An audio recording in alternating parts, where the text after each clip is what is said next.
With a surge in popularity, budget-friendly retro handhelds have flooded the market. Whether you grew up battling it out on a Game Boy or exploring pixelated worlds on a Sega Game Gear, the charm of retro gaming is undeniable. However, diving back into these classic games doesn't have to break the bank. If you're itching to relive the golden age of gaming without spending a fortune, you're in luck. We've scoured the market to bring you some of the best retro handheld consoles that you can buy right now, around the $50 ballpark. These devices may come with a few trade-offs, but they offer an incredible way to enjoy your favorite old-school games on the go. So, let's get into some of the top budget-friendly options that are worth checking out.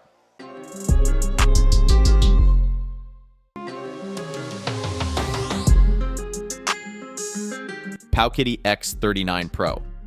Next up, we have Pow Kitty X39 Pro, not to be confused with the standard X39. This Pro version comes with a 4.5-inch 854 by 480 screen, an ATM 7051 processor, 128 MB of RAM, and a 3000 mAh battery. It's available in a few colors, including a nostalgic transparent purple that gives it a retro vibe. The Pow Kitty X39 Pro boasts a slightly larger screen than the M17, making it a more attractive option for those who prefer a bit more real estate. The transparent purple version is particularly eye-catching, reminiscent of the classic Game Boy color. The button layout is comfortable and the device feels sturdy despite its budget price. In terms of performance, the X39 Pro can handle PlayStation 1 games, though not flawlessly. It struggles with some titles, but for the most part, it provides a smooth gaming experience. The biggest drawback is the limited and somewhat clunky operating system. Pow Kitty's Linux OS lacks the customization and user-friendly features of competitors like Emulation. However, what works well, making it a reliable option for casual gamers. The 3000 mAh battery is a significant upgrade from the M17, offering around 5 to 6 hours of gameplay on a single charge. This makes it a better choice for longer gaming sessions, and you won't need to reach for the charger as often. The software is where the X39 Pro falls short. The OS is basic and doesn't offer much in terms of customization. It's functional but not particularly user-friendly. If you're used to more sophisticated systems, you might find it lacking. However, for straightforward gaming, it gets the job done. Similar to the M17, the X39 Pro is available for purchase on Amazon, typically priced around $60. The Pow Kitty X39 Pro is a decent choice for those who prioritize battery life and screen size.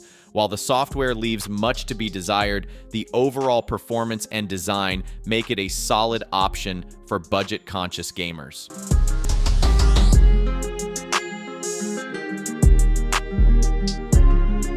The R35S.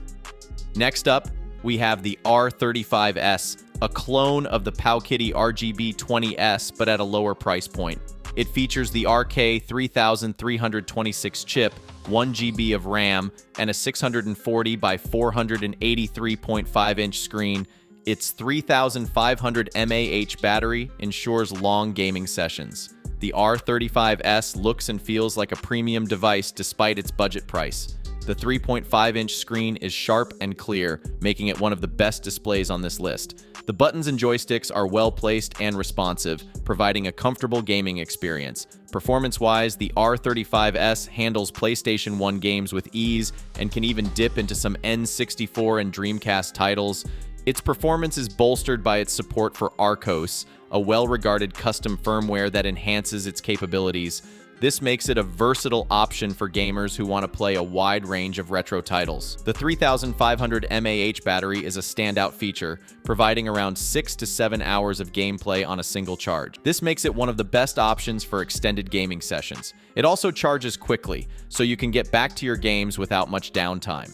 The support for ArcOS is a significant advantage, offering a smooth and customizable user experience. The firmware is regularly updated, ensuring that you get the latest features and improvements. This makes the R35S a joy to use, providing a seamless gaming experience. The R35S is a top-tier budget handheld that punches well above its weight. With its excellent display, strong performance, and long battery life, it's a fantastic option for retro gaming enthusiasts. The support for ArcOS further enhances its appeal, making it a versatile and user-friendly device. If you're looking for a budget handheld that offers premium features, the R35S is a great choice. You can purchase the R35S on various online platforms, including Amazon for around $50.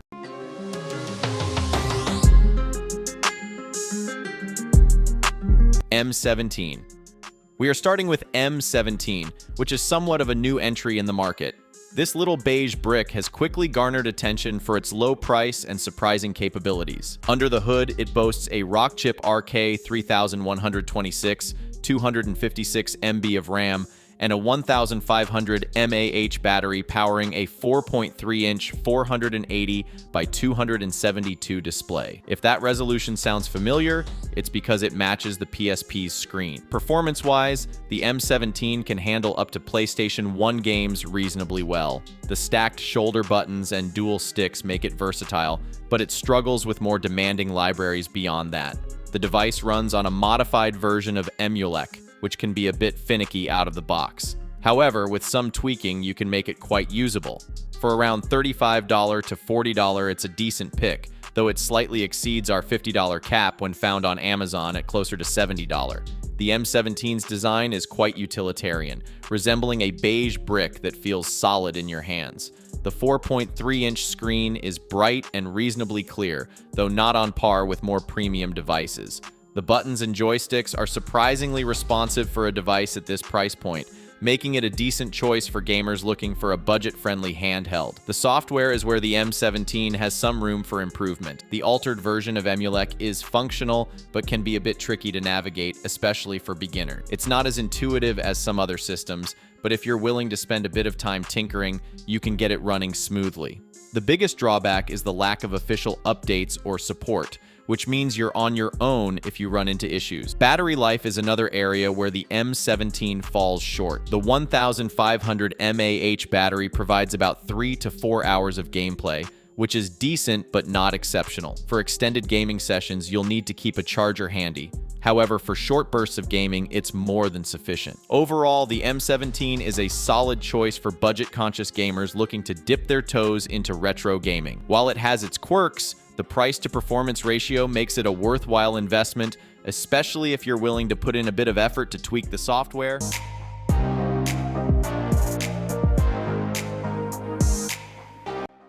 Pow Kitty Q36.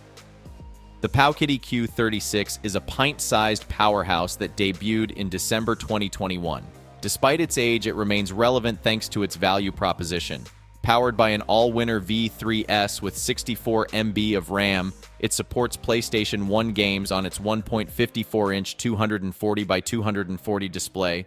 The 1000 mAh battery keeps it running smoothly. The Q36 is incredibly compact, making it one of the most portable options on this list. Its small size might not appeal to everyone, but it's perfect for those who want a device that can easily fit into a pocket. The square aspect ratio of the screen is unusual, but works well for many retro games. The buttons and controls are responsive, though the small form factor can make extended play sessions a bit uncomfortable. Despite its size, the Q36 can handle a surprising range of games. It runs lower-end systems flawlessly and can even manage some PlayStation 1 titles.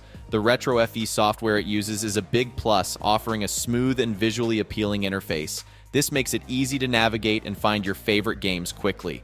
The 1000 mAh battery provides around 4 to 5 hours of gameplay, which is impressive for such a small device. It charges relatively quickly, so you won't be without your games for long. For its size, the battery life is more than adequate. The RetroFE software is one of the Q36's standout features. It's user-friendly and aesthetically pleasing, making it easy to get into your games without fuss. The small screen size can be a bit of a drawback, especially for text-heavy games, but for most retro titles, it works just fine. The Pow Kitty Q36 is a fantastic option for those who want a highly portable retro gaming device. The Pow Kitty Q36 is currently not available on Amazon, but you can order it directly from Pow Kitty on AliExpress for $50. It's not without its drawbacks, but for quick gaming sessions on the go, it's hard to beat. If you can overlook its small size, it offers a great gaming experience at a budget-friendly price. So there you have it, my top picks for handhelds around $50. I know we're seeing more high-end options like the Odin 2 and Pimax Portal hitting the market, but these often come with hefty price tags. But sometimes it's worth appreciating the budget-friendly devices. These handhelds may not be top of the line, and they certainly won't play your good old PlayStation games in 4K, but they offer a great entry point into the world of retro gaming. They're perfect for those looking to dip their toes into the handheld gaming scene without breaking the bank. So if you or someone you know is in the market for a budget-friendly handheld, hopefully one of these devices catches your eye. Just remember, you don't always need to spend a fortune to enjoy some good old-fashioned gaming fun.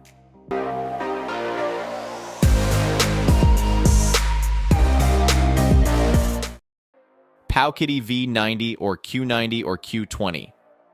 Here's a bit of a cheat entry. The Pow Kitty FC100S family, which includes the V90, Q90, and Q20. These devices share the same all-winner FC100S chip and 32 MB of RAM, but differ in form factor, screen size, and battery capacity. The Q20 has a 1200 mAh battery, the V90 features a swappable 1020 mAh battery, and the Q90 packs a 1500 mAh swappable battery. The design of these devices varies, catering to different preferences. The V90 offers a clamshell design reminiscent of the Game Boy Advance SP, which is great for portability and screen protection. The Q90 and Q20 have a more traditional horizontal layout, with the Q20 being the smallest and most portable. All three devices are made of plastic but feel reasonably durable for their price. These devices are well suited for lower-end gaming, handling Game Boy Advance and Super Nintendo games well, but struggling with more demanding titles. They run MIUI CFW, a custom firmware originally developed for BitBoy products, which enhances their functionality. This firmware provides a user-friendly interface and improves performance, making these devices more enjoyable to use. Battery life varies across the family. The Q20, with its 1200 mAh battery, offers around 3 to 4 hours of gameplay. The V90's swappable 1020 mAh battery gives similar performance but can be easily replaced with a spare for extended sessions. The Q90's 1500 mAh battery provides the longest playtime, lasting around 5 to 6 hours. The custom firmware MIUI CFW is a standout feature, offering a sleek and intuitive interface that enhances the overall user experience. It's easy to navigate and provides a range of customization options, making these devices a joy to use. The only downside is the limited power, which restricts the types of games you can play. The Pow Kitty V90, Q90, and Q20 are excellent choices for those who value portability and ease of use. Their performance is limited, but for classic games, they provide a solid gaming experience. You can again find all three options on Amazon, with the Q20 priced at $43, the Q90 at $45, and the V90 currently available for $50, staying right within the $50 limit. If you're looking for a budget-friendly retro handheld, any of these devices are worth considering. That's all for today's video, folks. If you enjoyed what we presented in this video, please hit the like button and subscribe to our channel. Catch you guys later.